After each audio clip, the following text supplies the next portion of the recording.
यह कहानी एक बहुत ही जिद्दी पैसे वाले आदमी की है। यह आदमी बचपन से ही बहुत जिद्दी और कॉम्पिटिटिव माइंडसेट का था। वो जब कोई भी चीज़ करने की ठान लेता तो उसके पीछे पड़ जाता और कभी भी हार नहीं मानता। इसी स्वभाव के चलते 50 की उम्र तक आते-आते उसने कई कंपनियां खोल दी थीं और अब वह शहर का सबसे बड़ा उद्योगपति बन चुका था। उसके कंपनियों में हजारों लोग काम करते थे। यह उद्योगपति एक दिन अपनी गाड़ी में सफ़र कर रहा था। ड्राइवर ने उस दिन गाड़ी में कोई गाना बजाने की बजाय एक सत्संग चला दिया। उस सत्संग में कोई धार्मिक गुरु प्रवचन दे रहे थे। वह कह रहे थे कि आप चाहे जितने हाथ पैर मार लो, आप चाहे कोई भी उपाय कर लो, आप दुनिया में जैसे आए थे वैसे ही दुनिया से विदाई लोगे।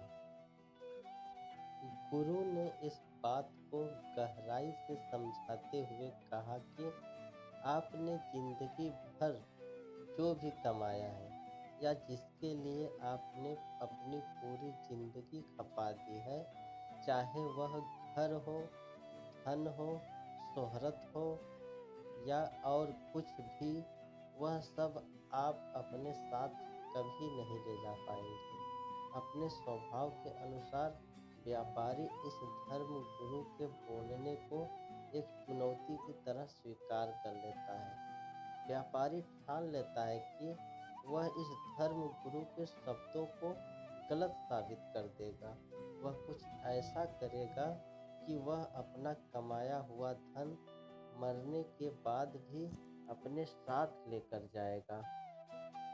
उस दिन से उद्योगपति दिन रात यही सोचने में लग जाता है कि वह क्या करे जिससे वह इस चुनौती को जीत पाए। कुछ दिन बीत जाते हैं, लेकिन उसे कोई भी ऐसा उपाय नहीं मिलता जिससे वह उस धर्म गुरु की बात को गलत साबित कर पाए।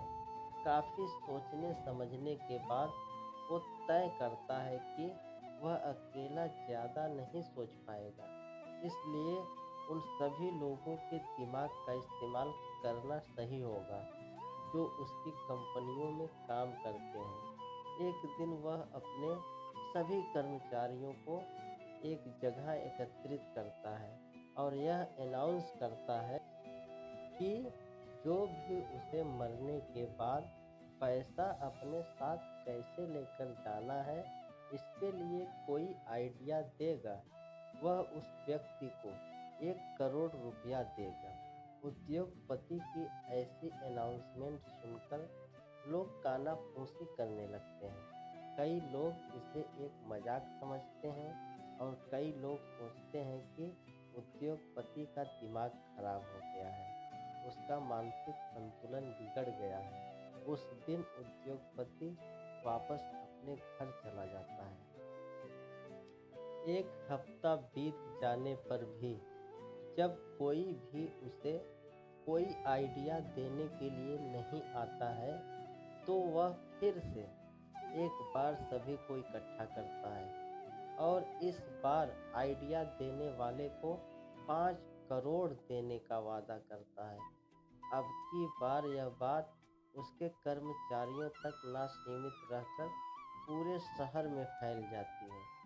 अगले दिन एक अनजान आदमी उस उद्योगपति के घर पहुंच जाता है। वह कहता है कि मैं आपको वही आइडिया देने वाला हूँ जो आप चाहते हैं, लेकिन उसके लिए मेरे कुछ सवालों के जवाब आपको देने होंगे। उद्योगपति की आंखों में चमक आ जाती है। वह सोचता है कि आखिरकार मुझे कोई उपाय मिल ही गया। उद्योगपति उस आदमी से कहता है, पूछो तुम्हें जो पूछना है। आदमी उद्योगपति से पूछता है, क्या आप कभी अमेरिका गए हैं? उद्योगपति कहता है, हाँ, कई बार। आदमी पूछता है, आप वहाँ पर अपने पैसे कैसे लेकर जाते हैं? उद्योगपति कहता है, मैं एयरपोर्ट पर जाकर उन्हें अमेरिका में चलने वाले डॉलर के साथ बदलवा देता हूँ।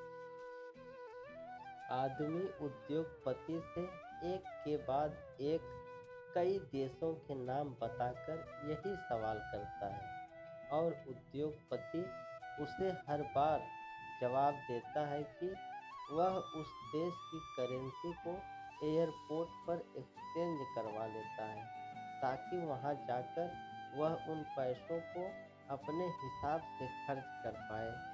बार बार एक तरह का सवाल सुनकर उद्योगपति चिढ़ जाता है और वह उस आदमी से कहता है कि तुम ऐसी बेवकूफ़ों जैसी बातें क्यों कर रहे हो? सीधे सीधे मुझे उपाय बताओ कि मैं कैसे अपने सारे पैसे मरने के बाद भी अपने साथ ले जा पाऊंगा। आदमी कहता है, यही तो मैं कब से आपको समझाने की कोशिश कर रहा हूँ। जैसे आप इस देश के पैसे दूसरे देश में इस्तेमाल करने से पहले उस देश के पैसों के साथ एक्सचेंज करवाते हैं, वैसे ही आपको मरने से पहले अपने सारे पैसे स्वर्ग की करेंसी के साथ एक्सचेंज करवाने पड़ेंगे और स्वर्ग की करेंसी है पुण्य। आप अपने पैसों का इस्तेमाल ऐसे कामों में कीजिए जिनसे पुण्य मिलता है। बस यही एक तरीका है जिससे आप अपना कमाया सारा धन अपने साथ मरने के बाद भी ले जा सकते हैं। उद्योगपति को उस आदमी की बात समझ में आ जाती है।